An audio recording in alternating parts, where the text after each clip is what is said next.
Hello friends, welcome back again. आज हम पढ़ेंगे आर्थिक परिदृश्य को यानी कि इकोनॉमिक न्यूज़ को।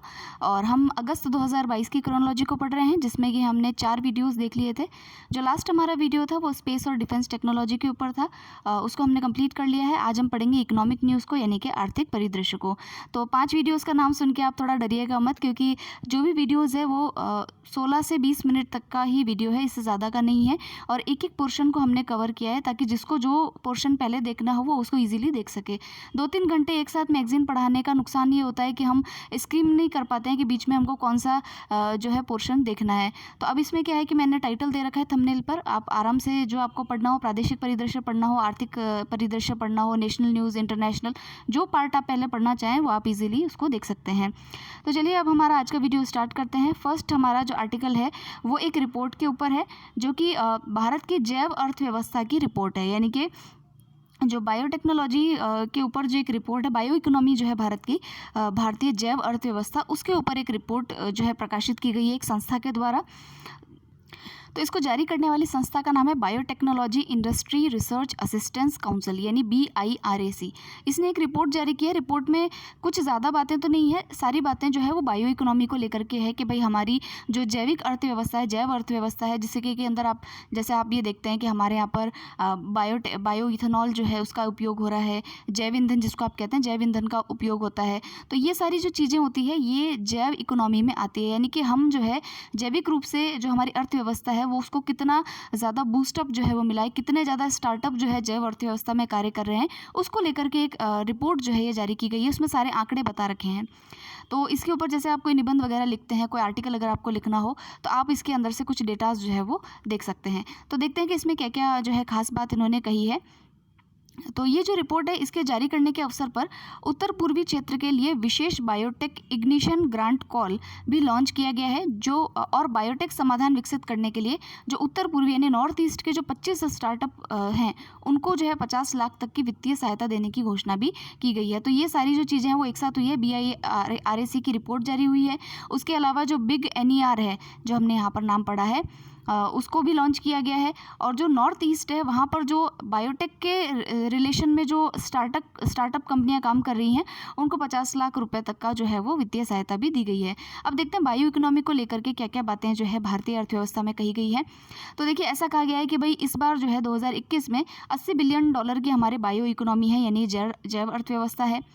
और अगर हम देखें कि ये जो जैव अर्थव्यवस्था है 2025 तक $150 बिलियन की हो जाएगी, और 2030 तक $300 बिलियन तक की जो है ये जैव अर्थव्यवस्था हमारी पहुंच जाएगी। अगर हम देखें कि हमारी वैश्विक जो बायोटेक्नोलॉजी उद्योग है उसमें हमारी हिस्सेदारी कितनी है, तो लगभग आप देखेंगे यहाँ पर 3% की हमारी भारत की हिस्सेदारी है पूरे वर्ल्ड के बायोटेक्नोलॉजी सेक्टर में।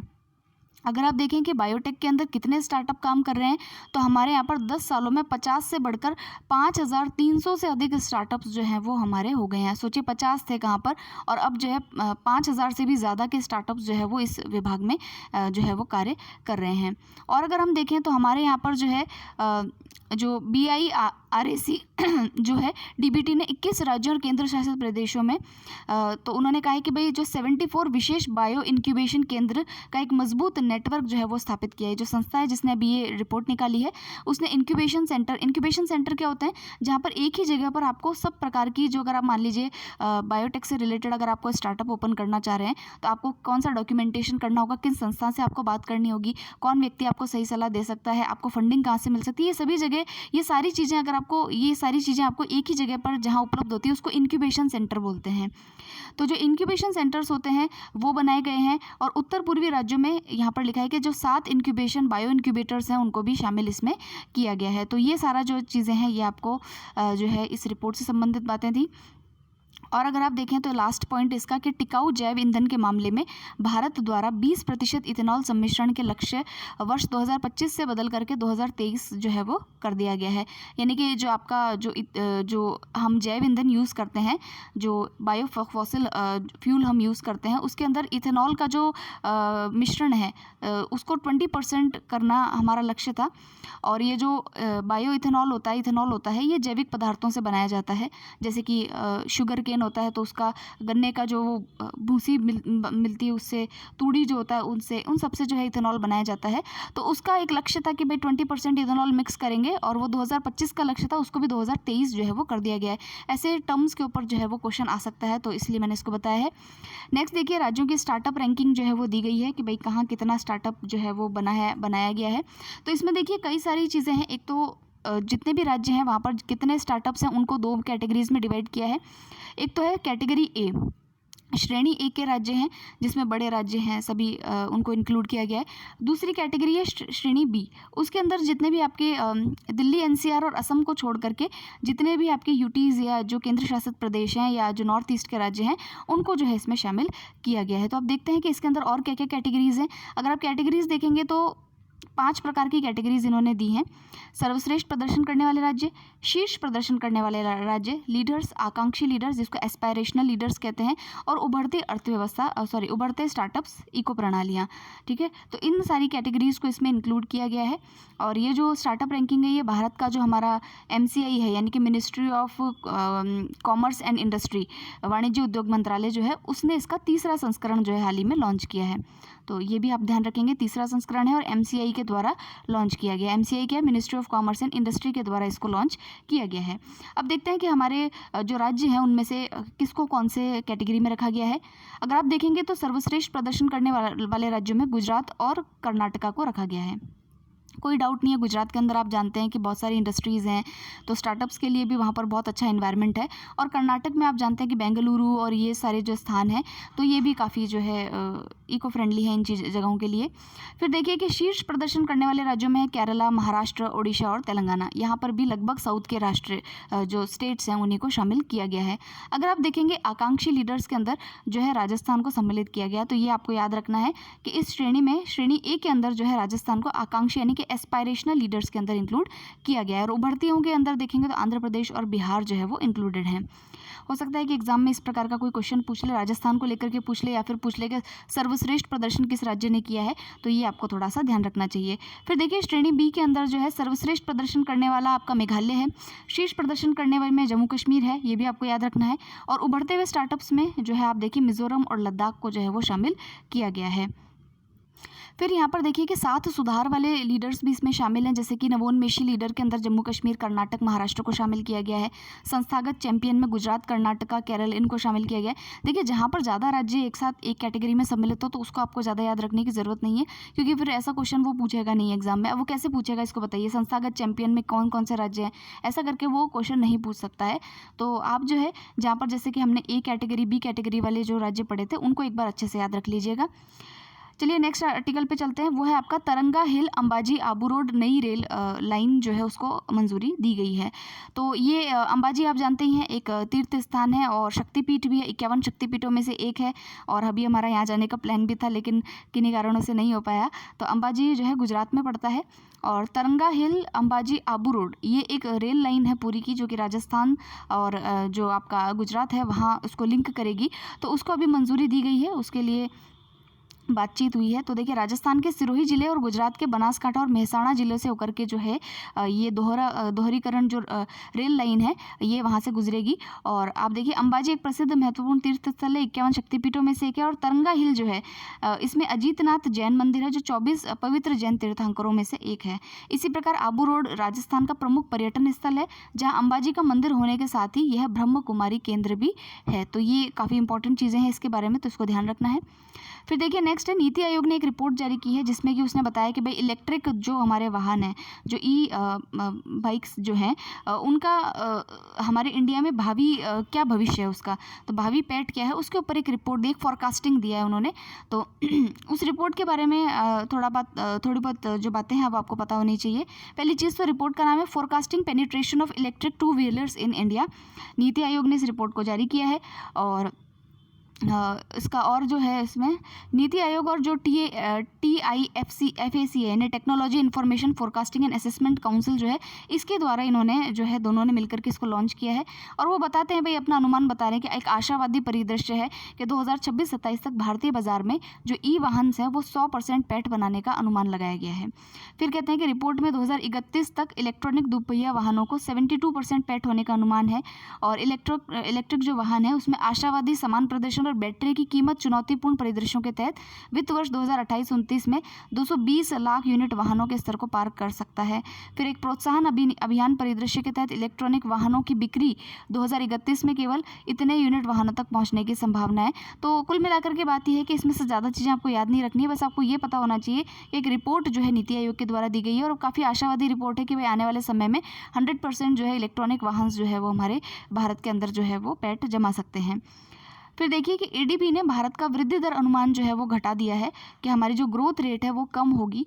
तो वो कहता है कि चालू जो वित्त वर्ष है हमारा 2022-23 उसमें भारत की वृद्धि दर के अनुमान को 7.2% जो है उसने जो है वो घटाया है, यानी कि 0.3% की जो है उसमें कमी की गई है। और ADB ने 2022 के अंदर जो GDP था उसकी वृद्धि दर 7.5% होने का अनुमान जो है वो पहले बताया था।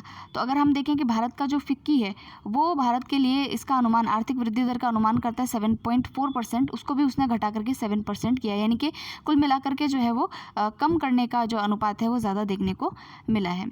फिर देखिए कि इकोनॉमिक शॉर्ट न्यूज़ में देखिए कि 13 जो शहर हैं वहाँ पर 5G सेवाएं जो है वो स्टार्ट की जाएंगी। ये काफ़ी मतलब 4G से तो जो है 5G काफ़ी 10 गुना अधिक जो है स्पीड वाली होगी, हाई स्पीड होगी। और कौन कौन से वो शहर हैं, तो राजस्थान का कोई शहर नहीं है, तो देखिए बेंगलुरु है, दिल्ली है, हैदराबाद, गुरुग्राम, लखनऊ, पुणे, चेन्नई, कोलकाता, गांधीनगर, जामनगर, मुंबई, अहमदाबाद, चंडीगढ़। तो जो मेन सिटीज़ है वहाँ पर जो है इनको लॉन्च किया जाएगा। नेक्स्ट देखिए जवाहरलाल नेहरू बंदरगाह को लेकर के क्या चीज़ें हैं। सो फ्रेंड्स देखिए कि जवाहरलाल नेहरू बंदरगाह जो है इसको लैंडलॉर्ड मॉडल वाला पहला बंदरगाह बनाया गया है। लैंडलॉर्ड मॉडल क्या होता है, इसके अंदर जो बंदरगाह होता है उसका जो स्वामित्व है, जो उसकी ओनरशिप है वो तो कंपनी खुद रखती है या फिर सरकार का है तो सरकार खुद रखती है, लेकिन जो उसका इंफ्रास्ट्रक्चर है यानी कि अवसंरचना है उसका काम जो है निजी हाथों में दे दिया जाता है, यानी कि प्राइवेट पार्टनरशिप में दे दिया जाता है। तो लैंडलॉर्ड मॉडल एक तरीके से क्या है, आपका जो बंदरगाह प्राधिकरण होता है, जो पोर्ट्स अथॉरिटी होगी वो उसका स्वामित्व तो अपने पास रखेगी, लेकिन जो अदर उसके जो अवसंरचना वाले कार्य है, इंफ्रास्ट्रक्चर का काम है, वो किसको दे देगी, तो वो अपने जो निजी संस्थाएं होती है उसको ये कार्य दे दिया जाएगा। तो इसमें क्या है कि जो सरकार है उसका खुद का बेनिफिट होता है। तो अब देखिए कि इसको जो है लैंडलॉर्ड मॉडल कहते हैं। हो सकता है आपसे ये पूछ लिया जाए कि लैंडलॉर्ड मॉडल क्या है, या फिर ये पूछ ले कि हाल ही में किसको लैंडलॉर्ड मॉडल के तहत किस बंदरगाह को लाया गया है। तो ये नवी मुंबई का जवाहरलाल नेहरू बंदरगाह है जिसको इस मॉडल के तहत लाया गया है। नेक्स्ट आर्टिकल देखते हैं। अब देखिए काफ़ी इंपॉर्टेंट न्यूज़ है जो बैंकिंग की तैयारी कर रहे हैं उनके लिए भी, और जो सामान्य अदर एग्जाम्स की तैयारी कर रहे हैं उनके लिए भी। आपने बैंक बोर्ड ब्यूरो का नाम सुना होगा, BBB, बैंक बोर्ड ब्यूरो का नाम सुना होगा। ये क्या करता है कि जितने भी आपके पब्लिक सेक्टर के बैंक्स होते हैं वहाँ पर जो MDs वगैरह होते हैं, चेयरमैन वगैरह होता है, उनके चयन का कार्य BBB के द्वारा किया जाता है। इसके ऊपर क्वेश्चन आया था UPSC के प्रीलिम्स में, इसलिए मैं इसको थोड़ा इम्फेसाइज करके बता रही हूँ। देखिए अभी इसका नाम चेंज करके जो है कर दिया गया है फाइनेंशियल सर्विस इंस्टीट्यूशन ब्यूरो। क्या नाम कर दिया गया है, FSIB इसका नाम जो है वो कर दिया गया है। ऐसा क्यों किया गया है कि इसमें अब जो है इसको और पावर्स क्योंकि दी गई है, क्योंकि अब ये क्या करेगा कि जो साधारण बीमा कंपनियां होती है उनके जो महाप्रबंधक होते हैं और निदेशक होते हैं उनका चयन भी जो है इस संस्था के द्वारा किया जा सकेगा, इसीलिए इसका नाम चेंज किया गया है और इसकी जो पावर्स है उसको भी चेंज किया गया है। तो पहले जो बैंक बोर्ड ब्यूरो हुआ करता था उसके चेयरमैन थे जिनका नाम था भानु प्रताप शर्मा, उन्हीं को ही जो है उन्हीं का कार्यकाल 2 साल का बढ़ा करके और उन्हीं को FSIB का जो पहला जो प्रमुख है वो नियुक्त कर दिया गया। तो आप नाम याद रखिएगा कि जो आपका वित्तीय सेवा संस्थान ब्यूरो है FSIB है, उसका पहले नाम हुआ करता था बैंक बोर्ड ब्यूरो और उसका नाम चेंज करके अब जो है FSIB कर दिया गया है। अब ये जितनी भी बीमा कंपनियां होती है उनके भी महाप्रबंधक और निदेशकों का चुनाव ये करेगा। नेक्स्ट आर्टिकल पे चलते हैं। अब हम नेक्स्ट न्यूज़ पर चलेंगे कि देखिए केरला जो है वो देश का पहला ऐसा राज्य बना है जिसने खुद की इंटरनेट सेवा जो है उसको लॉन्च किया है। उसका नाम है के फोन इस पूरी उसका योजना का नाम है, जिसका फुल फॉर्म है Kerala fibre optic network limited, और इसको दूरसंचार विभाग ने जो है इसको लाइसेंस दिया है। देश का पहला और इकलौता राज्य बन गया जिसके पास अपनी खुद की इंटरनेट सेवाएं हैं। Kerala fibre optic network limited जो है राज्य में हर व्यक्ति की इंटरनेट तक पहुंच सुनिश्चित करने की सरकार की महत्वाकांक्षी IT अवसंरचना योजना है। तो ये आपको याद रखना है, फ़ोन क्या है और पहला राज्य कौन सा है जिसने अपनी स्वयं की इंटरनेट सेवा जो है वो लॉन्च की है। उसके अलावा के फ़ोन के बारे में अदर चीज़ें देखिए, ये योजना जो है इसकी परिकल्पना बीपीएल परिवारों और 30,000 सरकारी कार्यालयों को मुफ्त इंटरनेट देने के लिए की गई थी। और केरल की पिछली सरकार ने 2019 में इंटरनेट कनेक्शन को मूल अधिकार जो है वो घोषित किया था। कितनी इंपॉर्टेंट बात है कि केरल की सरकार ने इंटरनेट को मूल अधिकार जो है वो घोषित किया, फंडामेंटल राइट घोषित किया है और करीबन 1500 करोड़ रुपए की के फ़ोन परियोजना को स्टार्ट किया है। भाई आपने इसको फंडामेंटल राइट घोषित किया सरकार ने खुद ने, तो इसके तहत ही इन्होंने कहा कि भाई जो बीपीएल परिवार है और जो सरकारी कार्यालय जिनकी पहुंच नहीं है उन तक पहुंच बनाने के लिए जो है इन्होंने के फ़ोन को लॉन्च किया है। ठीक है, अब देखिए नेक्स्ट आर्टिकल है 11वीं कृषि गणना के ऊपर, कृषि संगणना के ऊपर। तो इसमें क्या क्या चीज़ें हैं, तो देखिए इसमें ज़्यादा कोई डेटा तो है नहीं, लेकिन उन्होंने कहा है कि 11वीं कृषि गणना है और 5 साल में एक बार जो है कृषि गणना जो है वो की जाती है। और क्योंकि कोरोना था तो कोरोना के चक्कर में ये हुई नहीं और अभी इसको लॉन्च किया गया है। तो अब देखते हैं इसका फील्ड वर्क कब स्टार्ट होगा और अब देखते हैं कि आगे इसके अंदर क्या क्या बातें जो है वो बताई जाती है। फिर और चीज़ें देखते हैं क्या है। फिर देखिए एक चीज़ है कि कागज़ आयात निगरानी प्रणाली जो है उसको स्टार्ट किया गया है। इससे क्या होगा कि जो मुफ्त में जो कागज़ आता था उसको जो है अब नहीं ऐसे जो है बाहर से नहीं आएगा। तो ऐसा करके इसमें कुछ है, लेकिन इतना इंपॉर्टेंट नहीं है, एग्जाम में कुछ क्वेश्चन बने इसमें। फिर देखिए स्मार्ट सिटी मिशन के लिए जारी होने वाले जो पैसे हैं उनका उपयोग करने के मामले में तमिलनाडु जो है वो सबसे आगे है। तो ये केंद्र सरकार की एक रिपोर्ट है। तो बस इसके अंदर जो है आपका जो क्या कहते हैं आर्थिक परिदृश्य उसमें इतनी ही न्यूज़ है। और अब जो नेक्स्ट हम पढ़ेंगे वो प्रादेशिक परिदृश्य पढ़ेंगे। तो मिलते हैं नेक्स्ट वीडियो के अंदर। आप बताइएगा आपको ये वीडियो कैसा लगा और आपको जो भी आपको क्वेश्चंस हो आप ज़रूर से कमेंट सेक्शन में पूछिएगा। Thank you very much for listening.